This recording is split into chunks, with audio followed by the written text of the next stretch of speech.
Hard-shelled nuts hide mouth-watering treasures inside.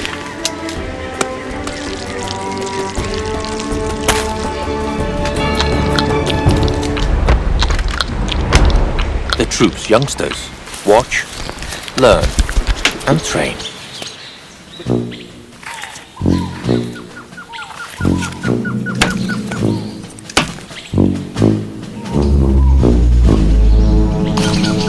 It takes both skill and intelligence to perfect the technique. But the rewards are great.